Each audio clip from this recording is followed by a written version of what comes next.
This is the 217 Recovery Podcast with Corey Winfield. All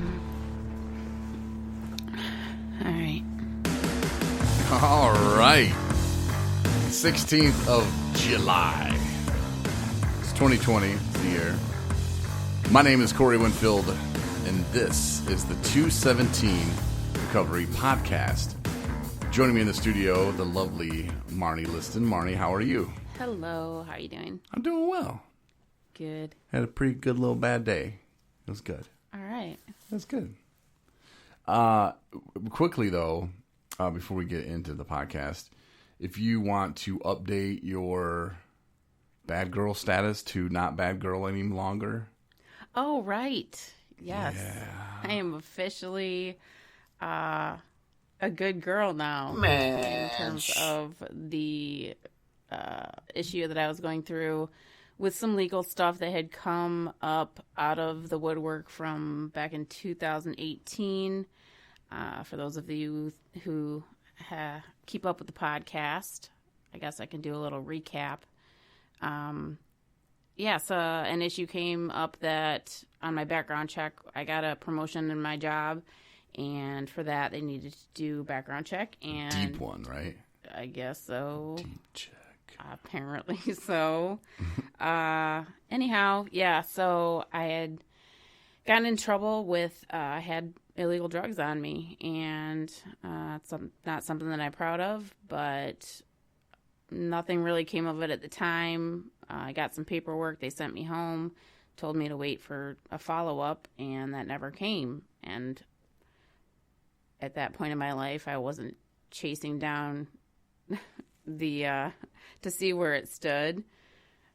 I think in the back of my head, I knew that it obviously wasn't going to just disappear, but like I said, I wasn't going to go in and be like, hey, what's going on with this? Right. So in God's own sweet time, he decided this is time for me to face the music, and I did. I took it upon myself to get in contact with the courts, and I guess essentially turn myself in, I guess is how it would be really worded. But, and there were, I had to, because of all of the things that I've done in my life since that point, in terms of my recovery and myself, I had proof of the fact that I had gone into rehab voluntarily and completed the program. And also other good things in my life, being part of the recovery community with AA meetings via Zoom, and also participating in this lovely podcast, which would be a sort of a community service type deal. 217 Recovery Community Service is sexy. It is. That's my T-shirt. Didn't you say that? Yeah. I'm going to make a T-shirt that says 217 Recovery and say community service is sexy. Hell yeah. Yeah. See us in Pawpaw for a donation. Mm-hmm. Let you cop one of those. So now, if you didn't do the right things that you were supposed to be doing, like you could have easily just said, F it, and I'm going to go drink, and I'm just going to spiral out of control. And then when you left rehab, you could have said, F it, I'm going to do this and do that. But you didn't do that. And you did the next right thing. And you kept pushing forward. So, like, if you weren't doing all these things, probably not going to get off so easy. Oh, yeah, not absolutely. that you got off. I mean, you still had to do, like, 2 weeks probation or something, right? Yeah, they had me... Well, I filled them in on everything that I had been up to from that point. But, for paperwork purposes and everything, I was just a regular person that, had to basically show proof of the fact that, I wasn't going to be participating in those kind of activities any longer. You changed your life. And I had made some changes, yeah. So You kind of put them in a position to where it would look really silly for them to go, all right, wait a minute. So that was 2 years ago, and you had almost a year's sobriety. You went to rehab, completed that. You're doing nonprofit work. You're writing a blog. You're 217 Recovery. You're going to meetings, Zoom meetings. Mm-hmm. We're going to put you in jail. Like, it would have been really hard for them to even, and I know, judges in my experience with them, Sometimes they just don't care. Maybe I just got the ones that, didn't care, but it would have made them look silly, though. I mean, in a way, because wait, they're going to take you out of society where you're a productive member who you just got a raise, or not a raise, but a promotion, or maybe raise, who knows? Mm-hmm. But and then send you to jail. Like, what were they seriously going to do? You made it kind of impossible for them.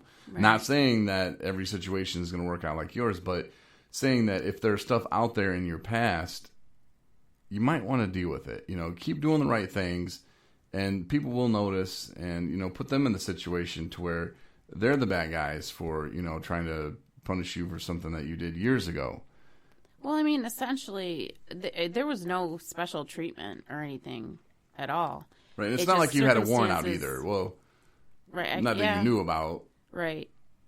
Well, I mean, basically, circumstances being what they were with the things that I had done, everything that, that I would have been sentenced with, I guess, per se, I had already completed. So, really I came in there just prepared with proof of everything that I was up to, and they just said, keep on doing, doing everything that you have been.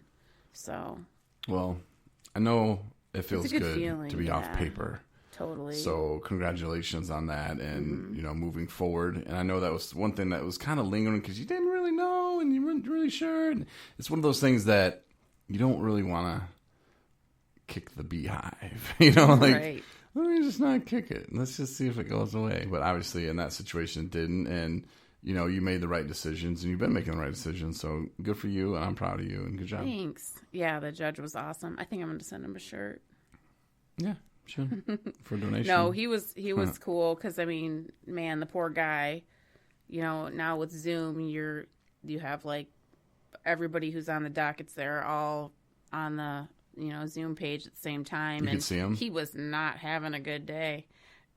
What? You could see other people on there? Yeah. Were they looking a hot mess? I'm not going to say. Why?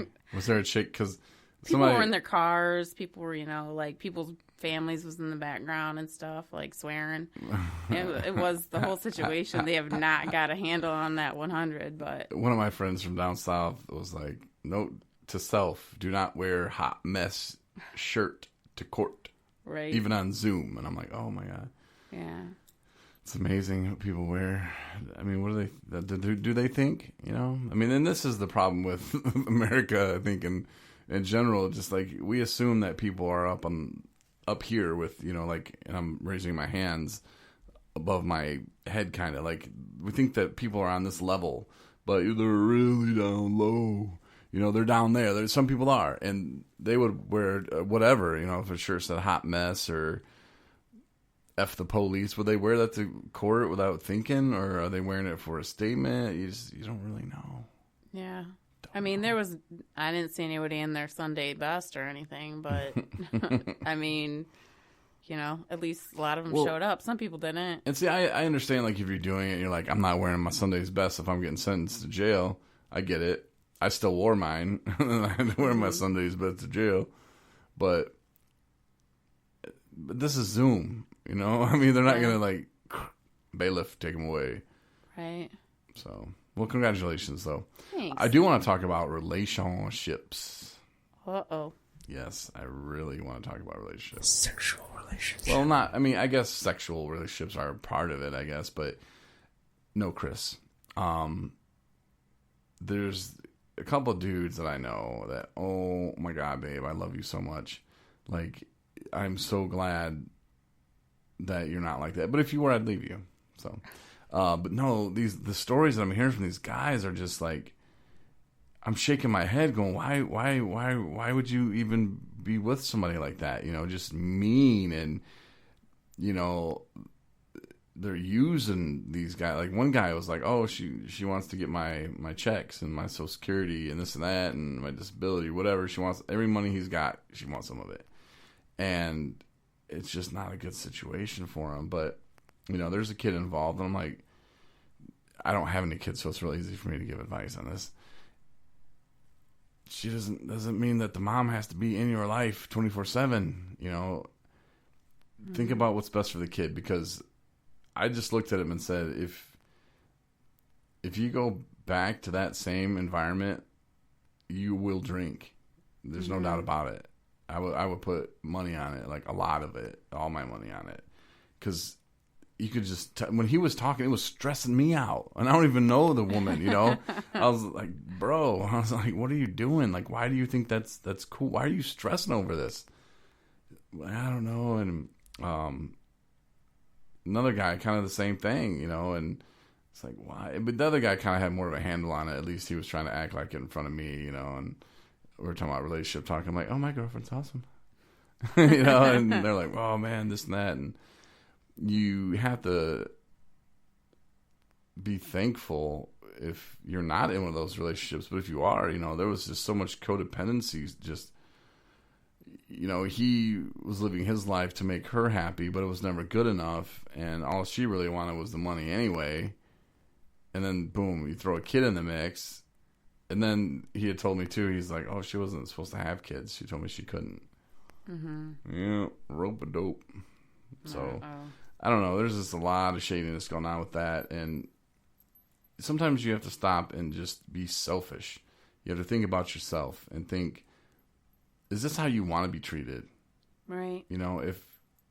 If your mom or dad or grandmother or whoever was there in the closet watching her talk, what would she say? Like, she'd probably say, hey, son, you deserve a lot better, and moms are always right. So it's just something to be mindful of if those relationship issues come up and you're struggling in early recovery, or maybe you're still in active addiction and people told you, hey, check out this podcast. It's Corey and Marney. It's 272 Recovery. It's awesome.